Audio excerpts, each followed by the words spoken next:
The Canary Islands are a bunch of rugged volcanic islands located in the Atlantic Ocean. Although they lie very close to the coast of northwestern Africa, the whole archipelago belongs to Spain. Long before the Spanish conquered the islands in the 15th century, they were home to Gigantes, the island's first inhabitants. After the conquest, the Guanche culture slowly blended with Spanish traditions, resulting in the Canary Islands that we know today.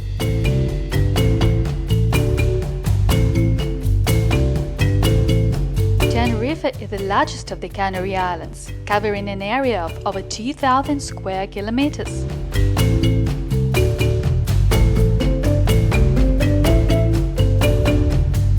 As of April 2025, the island welcomed more than 8 million foreign tourists, including us, of course. You can guess it's not very hard to get to the island at all.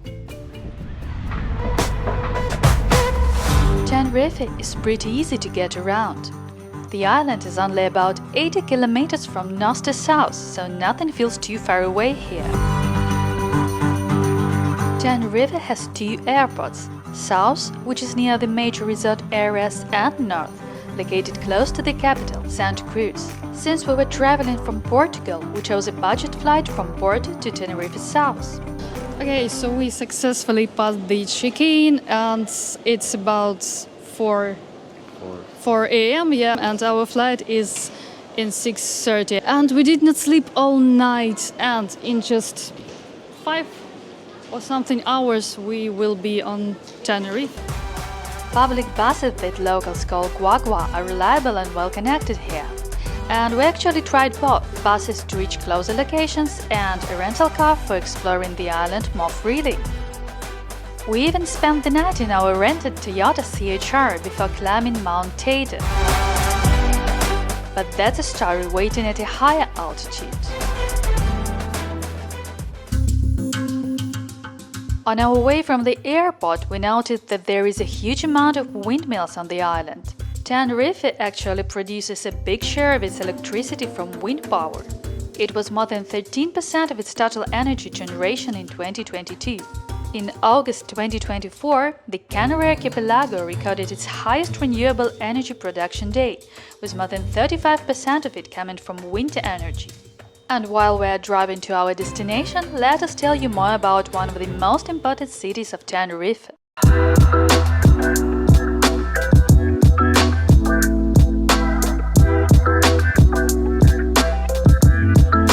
Santa Cruz is the island's capital. In fact, it's a lively port city where modern architecture, colonial history and large green spaces all meet by the ocean. See that futuristic building over there? This is Auditorio de Tenerife, the city's main concert hall. This building comprises about 10,000 tons of steel and 4,000 cubic meters of concrete. And it is recognized one of the best in the world in terms of acoustics.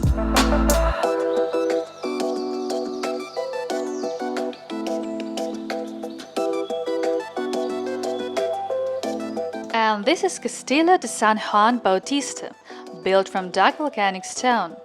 The castle was part of the city's defenses during the famous Battle of Santa Cruz de Tenerife in 1797. Admiral Horatio Nelson, who tried to capture the city, left with a lost battle and a lost arm.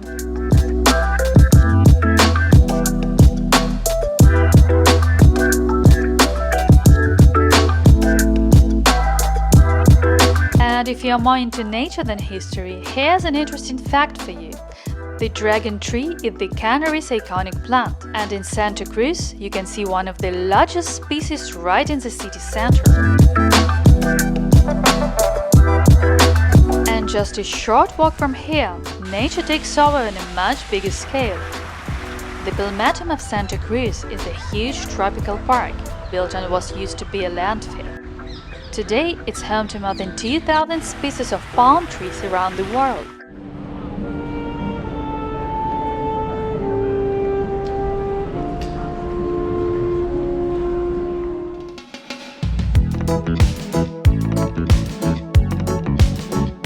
By the way, if you can't wait to go swimming, and want to enjoy the Atlantic at its calmest, visit San Andres. It is a small but extremely colorful city located close to Santa Cruz. Its Las Teresitas beach benefits from a breakwater that protects against currents and creates calm water perfect for a chilled swim.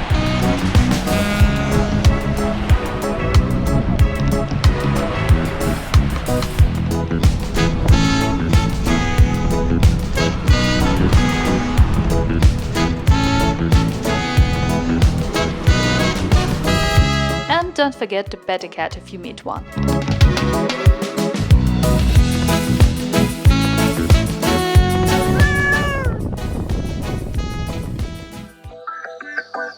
You might think that we decided to stay in the capital. Well, not really. Instead, we chose a small city that turned out to be a true historical gem.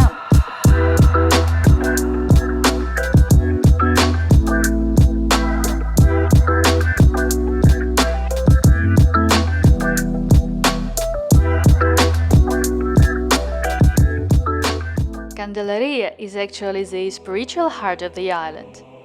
Here we found the famous Basilica of Our Lady de Candelaria, the patron saint of the Canary Islands. Today, Candelaria is the main Catholic pilgrimage site in the Canary Islands and one of the most important in the whole Spain.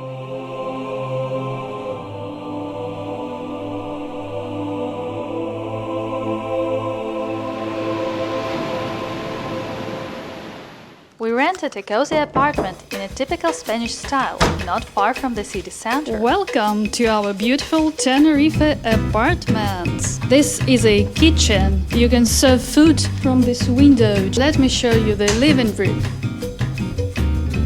This is our beautiful bedroom. This is a guest room.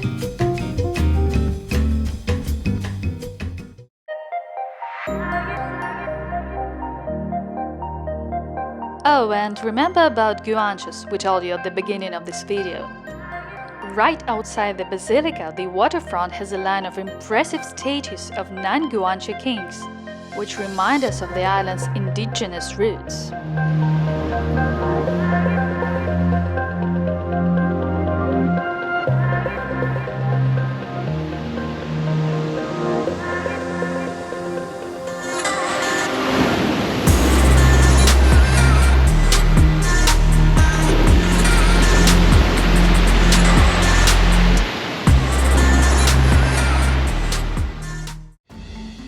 Back in Guanche times, the area around Candelaria was part of the Masca of Güímar, one of the 9 kingdoms of Tenerife.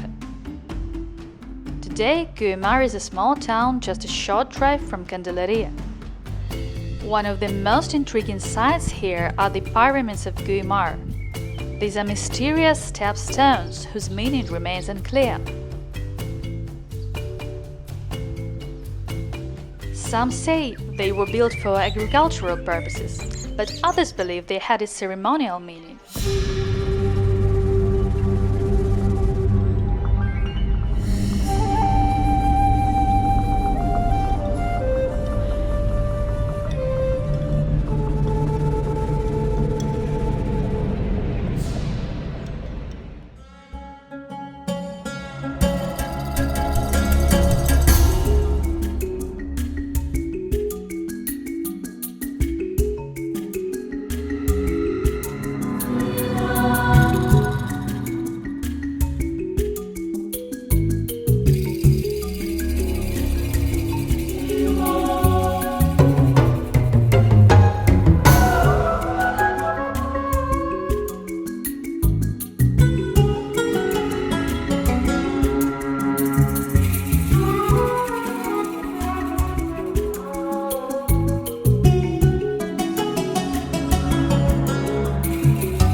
A great part of the museum is devoted to the famous Norwegian explorer, Thor Heyerdahl, who helped establish the park.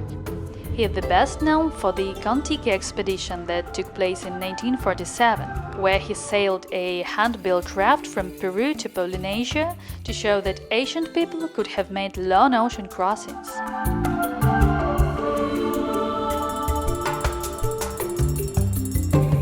Later, he did similar voyages with reed boats, Ra 1 and Ra 2, across the Atlantic to demonstrate possible cultural contacts between Africa and the Americas.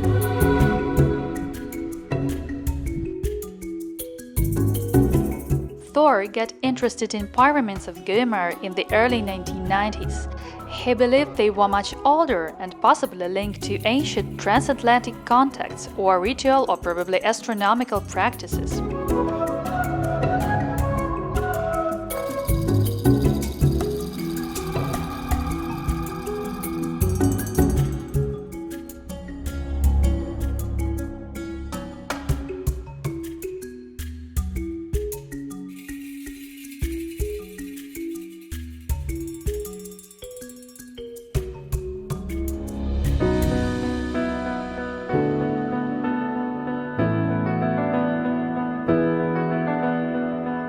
There is another interesting spot at Güímar. Malpaís de Güímar is a natural reserve located not too far from the pyramids. If you want to take a closer look at volcanic cone and basaltic lava formations, this park is a great spot.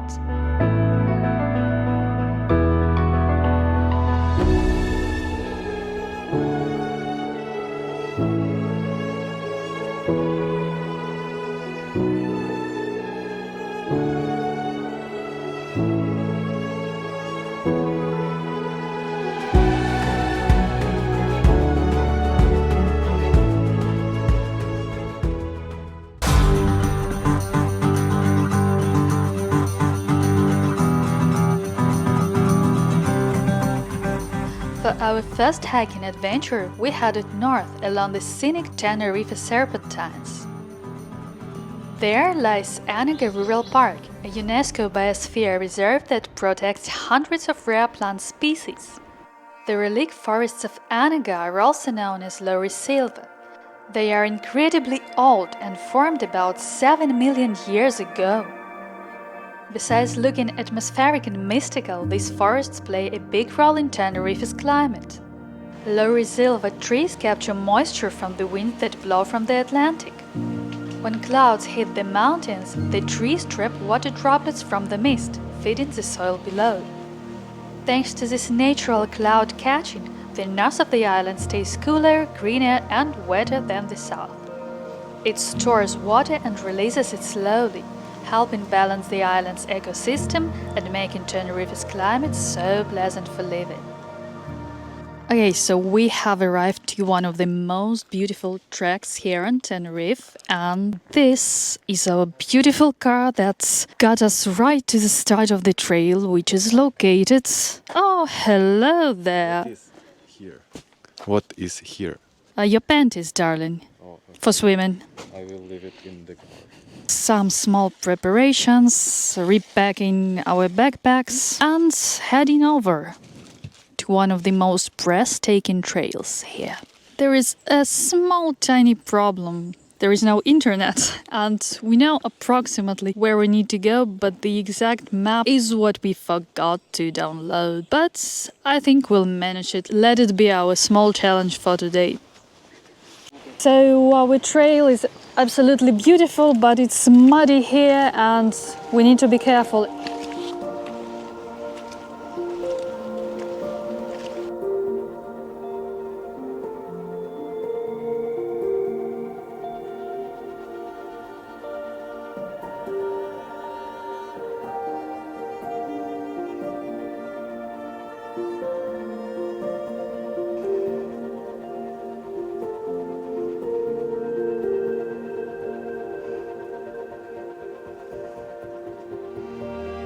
We kind of have internet, we hope so. And Paolo will now find a map, because we need to get on our route.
I see it. I see our reward for our efforts sliding in this mud.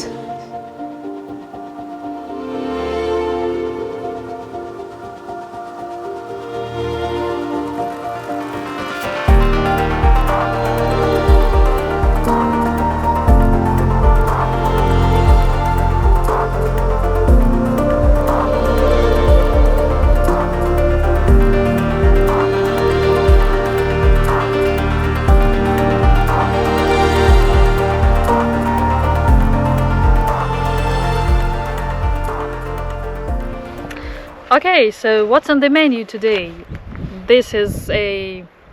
Yidlo. Yeah, it's called yidlo. This is food for us. And what we have here is some potatoes with chicken. Let me show you. Yeah, that's it.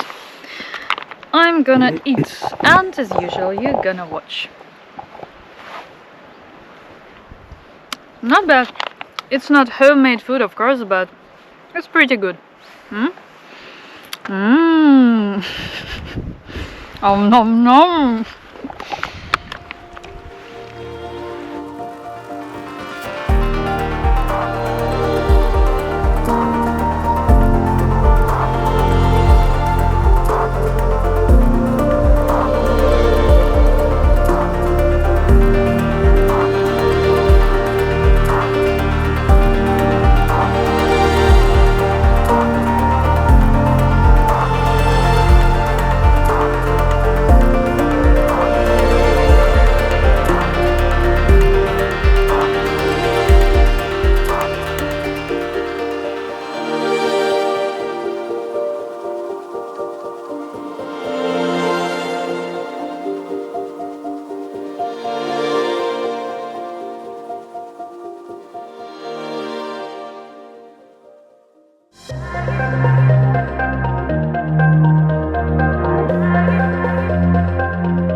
Next day, we continued exploring the north of Tenerife. We sat in our car and drove until the road literally ended.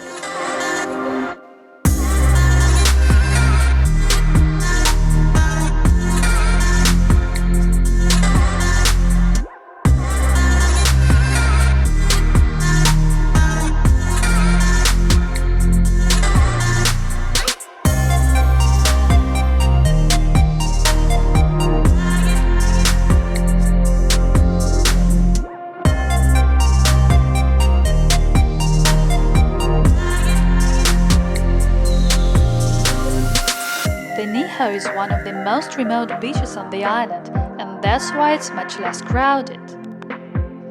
The waves here are truly intense, and you can feel the full power of the Atlantic Ocean.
Did you know that there is a whole city on the south coast of Tenerife covered with white sand? Like many beaches here, Las Americas is actually a man-made beach and the whole area is man-made. Why? Because it was meant to be a tourist attraction and it does its job just perfectly.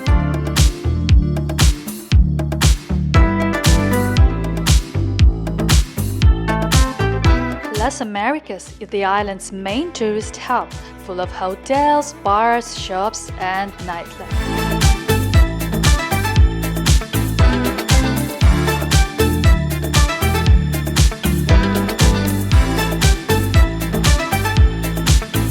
The resort area has about 6 main beaches, totaling roughly 3 kilometers of coastline. We arrived to one of the legendary beaches here in Las Americas, and on the left side you see the black stones, black sand, everything is usual in Tenerife. If you turn to the other side, you will see white sands, exactly that sand that was brought here from Sahara to satisfy the tourist expectations about how a beach should look like. Well, if you ask me, I really like the black side.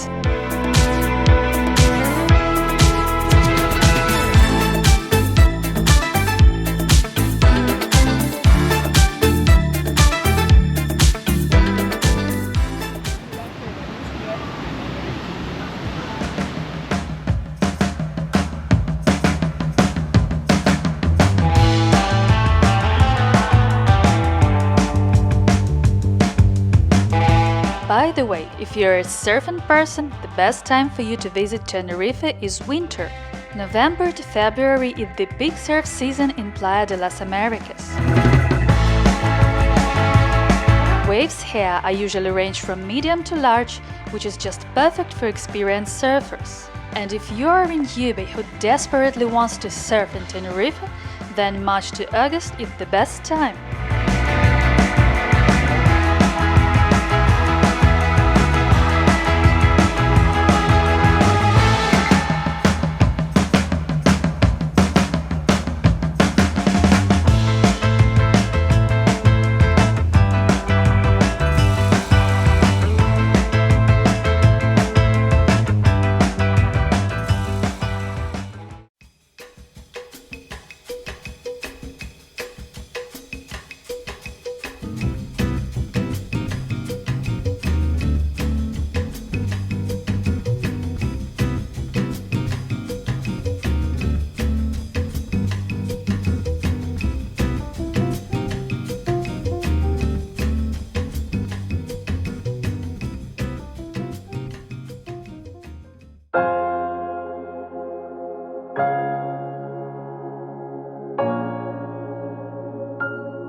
Of course, we were not going to spend all our time in Tenerife on the beaches. And that very same day, or it's better to say that very same night, we headed out for our main adventure. And no, it's not meeting the sunset.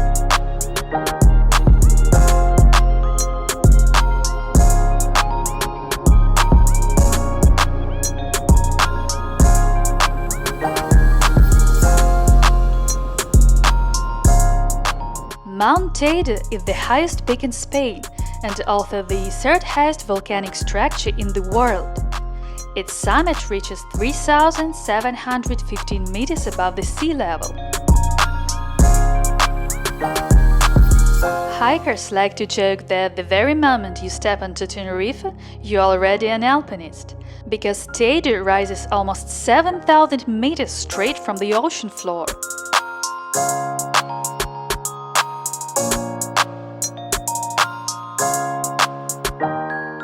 To climb the Teide peak, you need to get a permit. It is totally free and you can book it online on the National Park Reservations website. Rangers carefully check permits even at night, so make sure you have one. You can find the full guide on climbing Teide by night in the description to this video.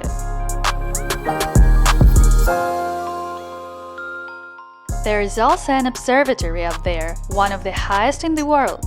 But we're not going there this time. We will visit a similar one in our next video on La Palma Island.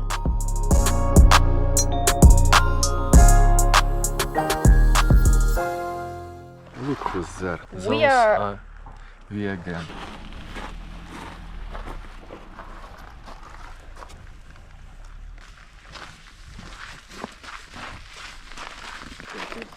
drone. Don't fly with your drones here. We on Teide, almost. Let's go.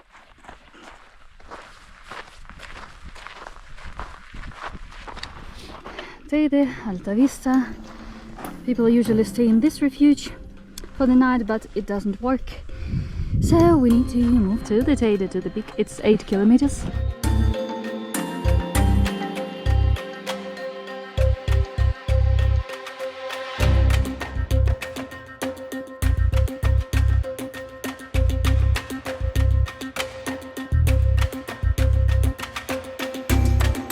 A lot of stones. Yeah, that's all I can show you so far.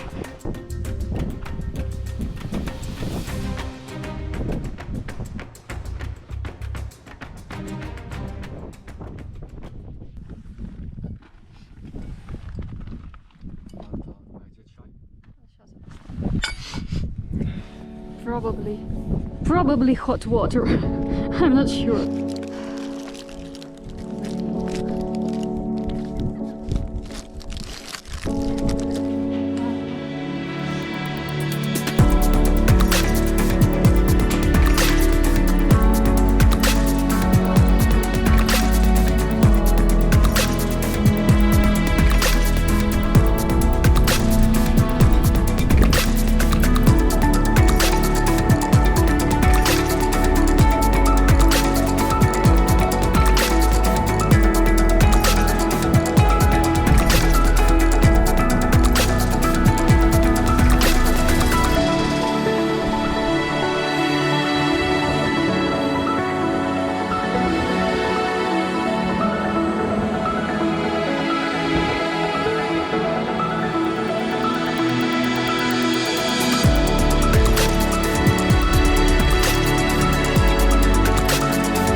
Puerto de la Cruz is one of the island's oldest resort towns. What makes it special are its natural pools, small lagoons formed by volcanic rocks right next to the ocean. The seawater flows in naturally, so swimming here feels not just refreshing but also safe.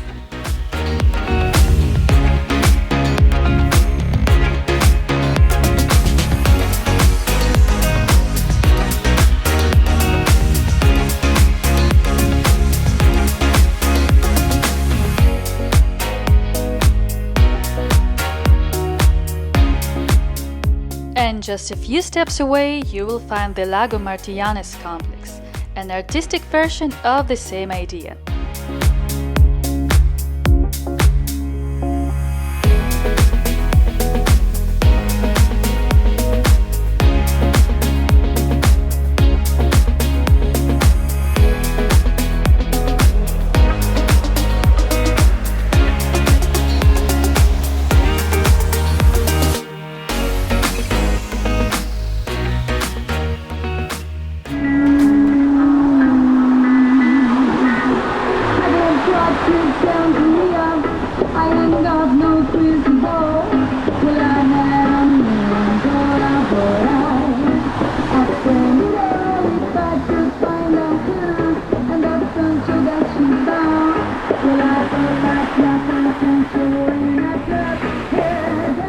Many people come to Puerto de la Cruz for the famous Lora Park Zoo, but not us. The place is known for its dolphin and orca shows, and honestly, that's not something we support. We prefer to see animals in their natural environment, or at least in proper rescue parks where they are cared for.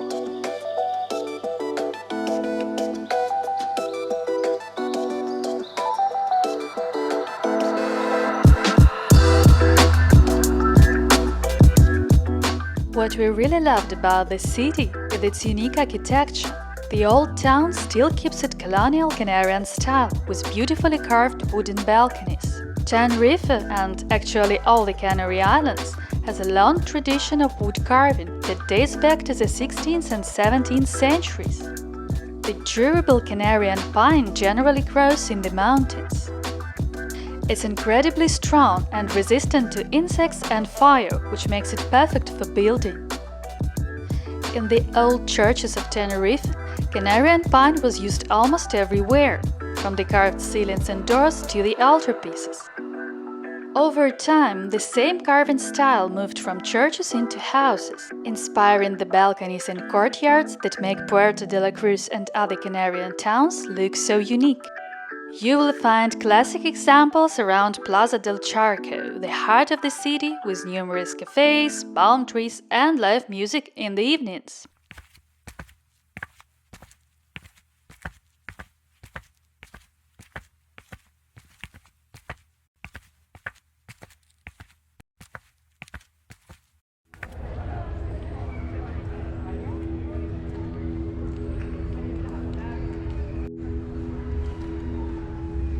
Another highlight is the Church of Nuestra Señora de la Peña de la Francia. It dates back to the 17th century and looks fascinating nowadays. But why would a church on an island in the Atlantic Ocean be called de Francia? Well, it has nothing to do with France itself.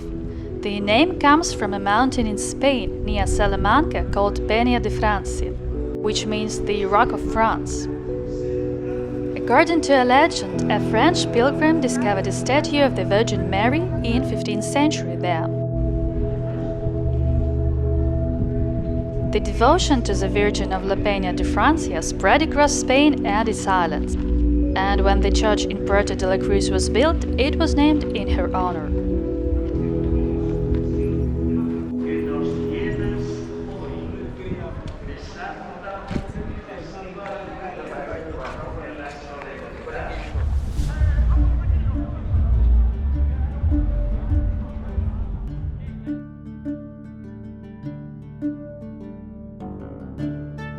And just a few minutes away from the center, there is another historical spot, the Batteria de Santa Barbara. It's an old coastal fort built in the 18th century to protect Puerto de la Cruz from pirate attacks. Today, only the stone walls and canyons remain, but the view from here is amazing.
Sanatorio de Abona is a leprosy complex built here on Tenerife. So why they actually built it? Because back then Tenerife had a huge problem.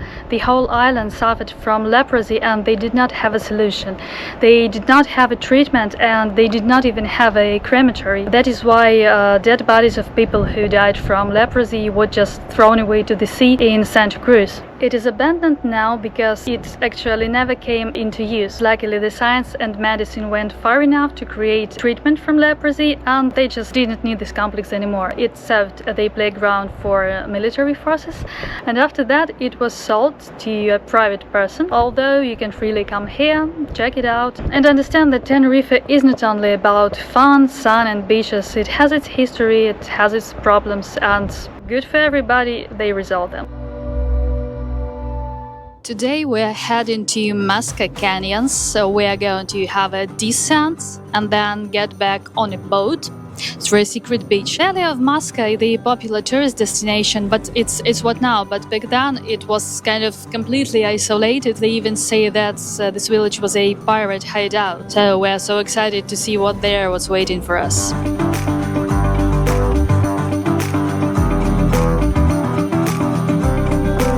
Hidden deep in the mountains of northwest Tenerife, the village of Masca sits on the edge of a dramatic canyon, surrounded by sharp cliffs and breathtaking views.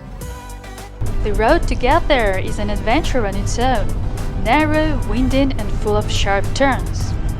Our bus driver definitely deserved a round of applause for making it all the way through.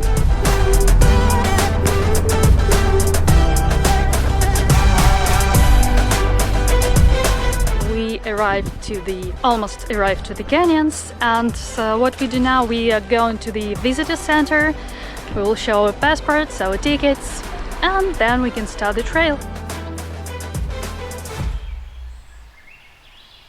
From here starts one of the island's most famous hikes, the Masca Gorge Trail, which leads all the way down to the ocean. Starting from April 2025, visitors must book the hike in advance through the official reservation system. The booking includes entrance ticket to the Masca Trail, mandatory shuttle bus transport from Santiago del Teide, and a helmet.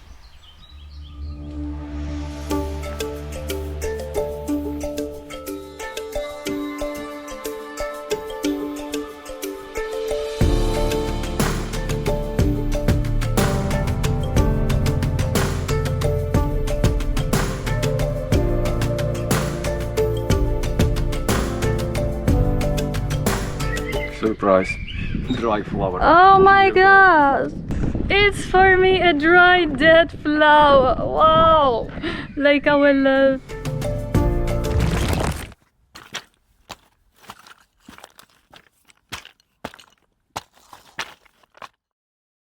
That was a demonstration of what happens if you neglect the rules and don't wear helmets. Wear helmets.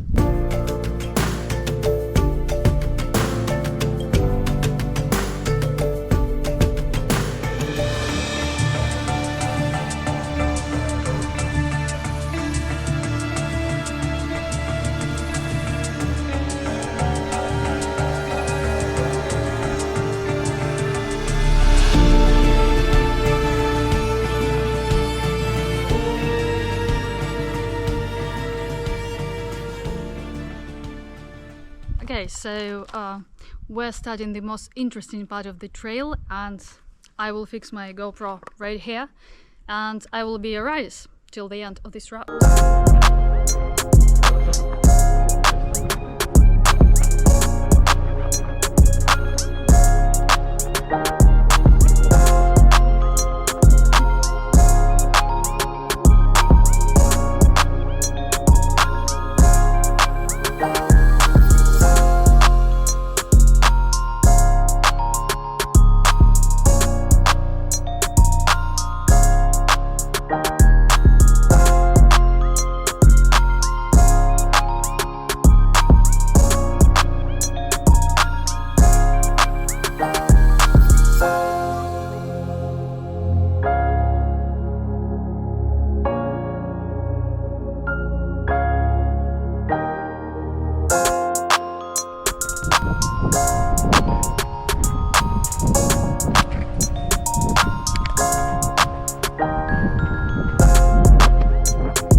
And where is when is the next?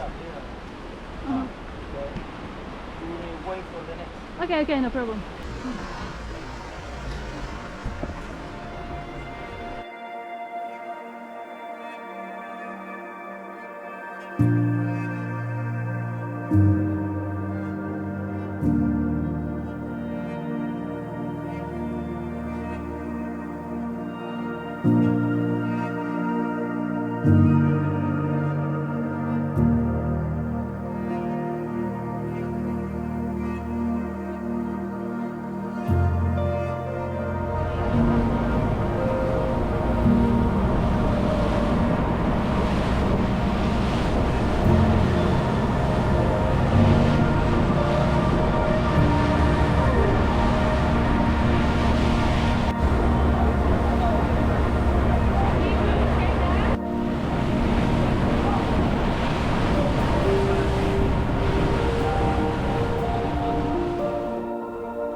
What's on the menu today? Bread with Cheese. bread from my sandwich. Oh.